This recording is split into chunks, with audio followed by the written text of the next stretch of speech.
All right, thank you for staying with us. You're now watching the Climate Chat segment of the weekend show, where we discuss how climate change is widening the gap of inequality across Africa. And my name is Zainab Adetola. Now, Toshia is a town in the Unusari local government area of Yobe State that shares border with the neighboring Republic of Niger.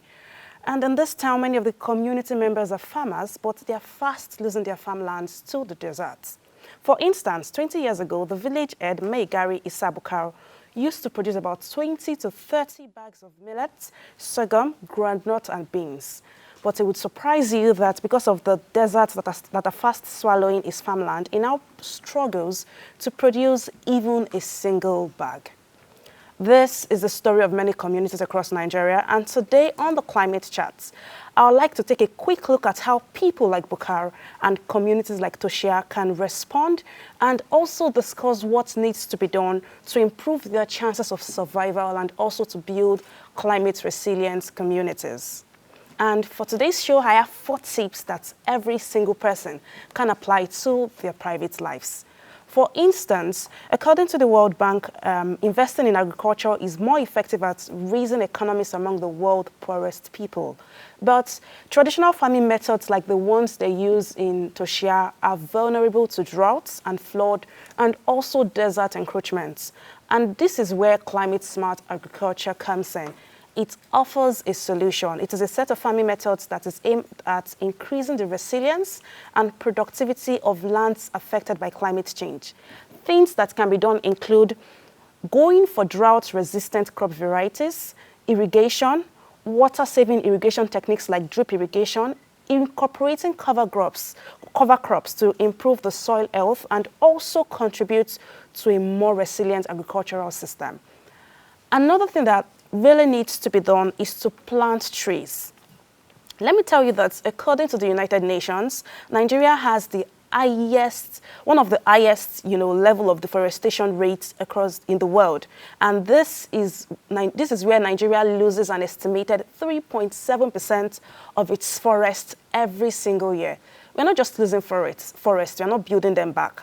So what needs to be done is to begin to plant more trees in our homes, in our schools, in our centers, everywhere you can plant a tree, go ahead and plant a tree because you're not just ensuring that we have more forests, you are also saving the climate. You are saving Nigeria from being vulnerable to the impacts of climate change. Another thing that needs to be done is to deal with illegal and legal logging because they are some of the biggest causes of deforestation in Nigeria. People just go into forest and farm areas and cut down trees without thinking about the implication of the trees they are cutting down. Even when these trees have been set aside for conservation and there's a need to keep them, people still go into these communities and areas and go ahead to cut the trees. So it is important that we have more efforts targeted at planting trees and helping to regulate the climate. And one thing that I really love Nigerians are already doing is tapping into solar power. I know that many of us are doing it because of the, inconsistent electricity and how very erratic our power supply is. But it would interest you to know that it's also a way of investing in the climate and ensuring that we deal with climate change. Because when you invest in solar energy solutions like rooftop panels and solar farms, you can reduce our dependence on fossil fuel.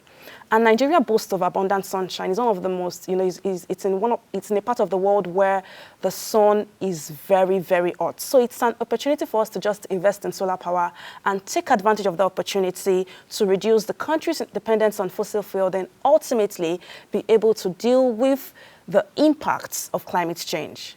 And one more thing that every single person can apply to their daily lives is to embrace sustainable water management. Nigeria faces growing water scarcity, and there is inadequate access to water, contributing to water and sanitation crisis in the country. According to the World Bank, out of over 200 million Nigerians, about 70 million do not have access to safe drinking water, and 144 million do not have access to basic sanitation facility. So if you have access to a quality sanitation facility where you can perform, toilet activities, you should consider yourself lucky because you're only one of about 60 million Nigerians that has access to this facility. And one solution is to adopt sustainable water management. This could include capturing rainwater for harvesting and storing rainwater for later use. I know that in days, like way back, our parents used to ask us to bring out the buckets whenever it was raining and just capture the rainwater. It did not matter whether you had water or a water system in your house or not. They just found the rainwater, to be more healthy. And many even say that rainwater is cleaner than the water that we dig by ourselves and irrigate through the house. So I think it's important that we begin to bring back these practices and capture rainwater for use. Also, you should want to practice safe water practices, like water saving practices, and ensure that you do not have leaky, taps in your houses.